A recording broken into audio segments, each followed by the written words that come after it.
Buenas tardes, mi nombre es Janet Pareja. Para la materia de costos y presupuestos de la fase 5 debíamos dar respuesta a 3 preguntas, las cuales pues voy a mostrar a través de esta presentación en PowerPoint.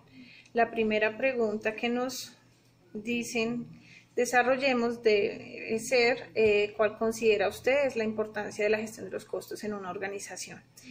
En esta pregunta respondí lo siguiente: la gestión de los costos en una organización permite tener un manejo adecuado del costo de las metas de la empresa, para lo cual hay que realizar una programación de los recursos con los que se cuentan e ir revisando si son rentables o no las metas alcanzadas para la continuidad de la compañía, estimando su costo, preparando un presupuesto y controlando los gastos para no desbordar en pérdidas.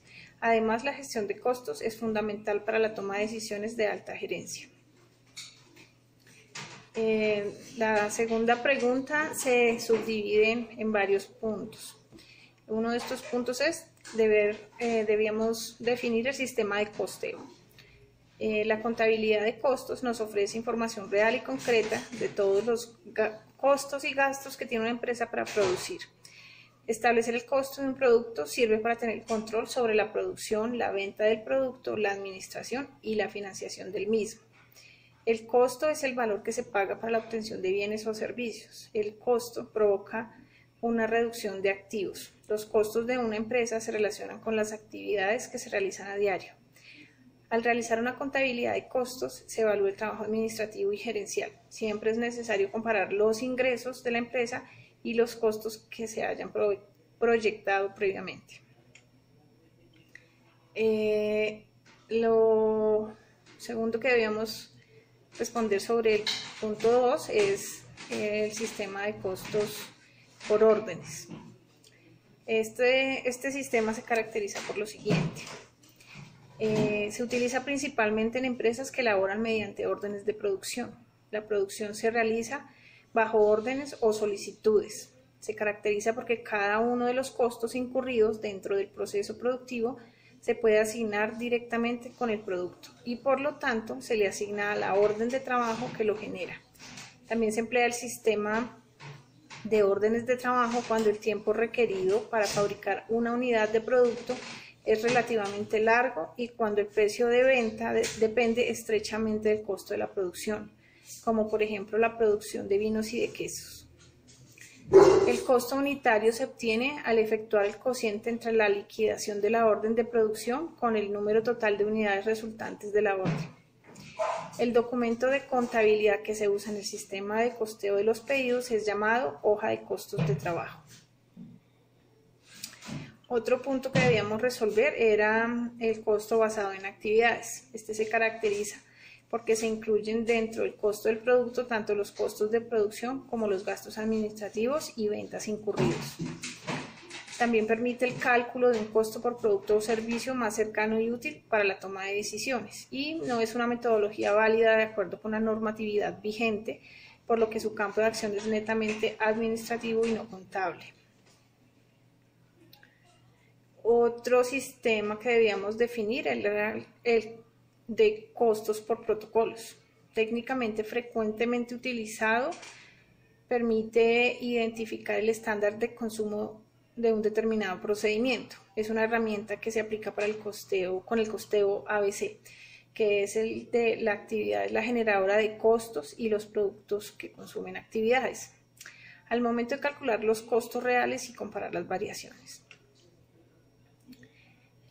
También debíamos definir qué eran los grupos relacionados de diagnóstico. Los grupos relacionados por el diagnóstico son una herramienta de gestión normalizadora en la que mediante un programa informático alimentado con los datos de los pacientes dados de alta hospitalaria es el conjunto mínimo básico de datos. Podemos clasificar a los pacientes en grupos clínicamente similares y con parecido consumo de recursos sanitarios. Los grupos relacionados de diagnóstico son un sistema de clasificación de pacientes por sistema de ajustes de riesgo con base en el isoconsumo de recursos. Sirven para conocer la casuística de un hospital, el llamado CACS mix hospitalario. Son muy útiles en la gestión y financiación de hospitales. Bueno, también debíamos explicar con nuestras propias palabras los conceptos de margen de contribución y punto de equilibrio.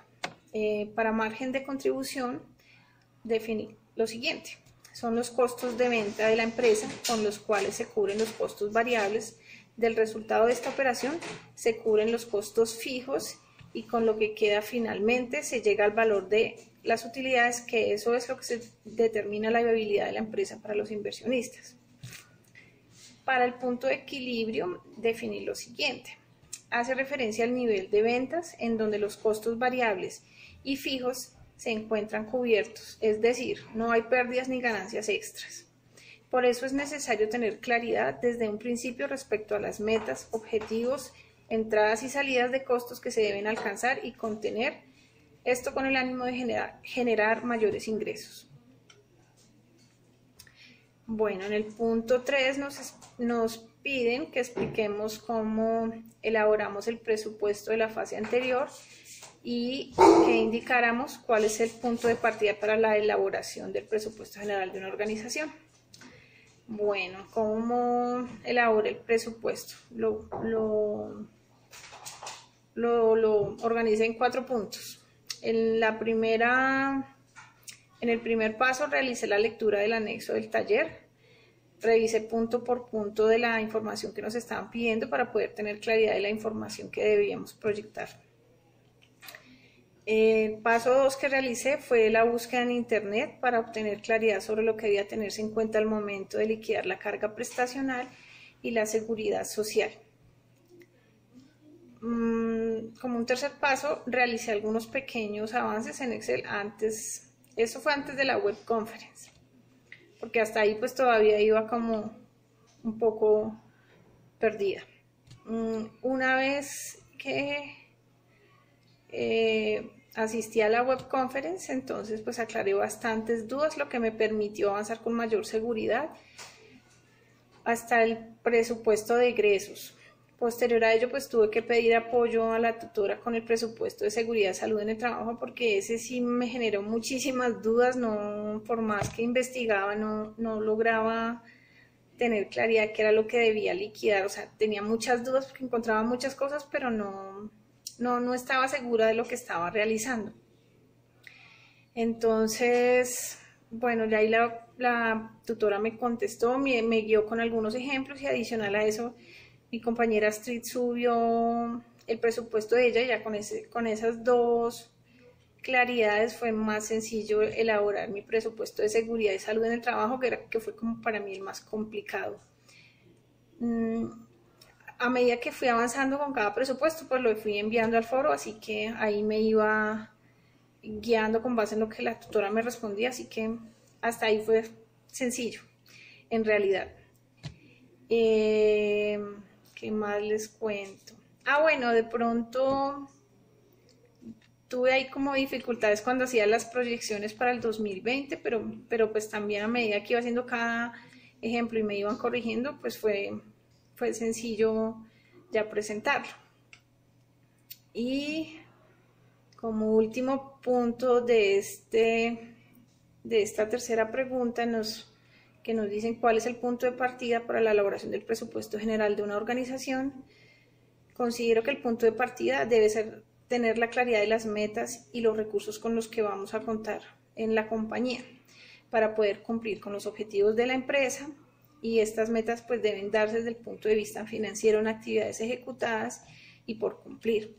Asimismo, el costo e ingreso que se genera para poder tener la proyección del movimiento financiero y saber la viabilidad financiera en cualquier momento, para si hay que cambiar el rumbo de las metas o de los objetivos con el fin pues de no tener pérdidas en una empresa.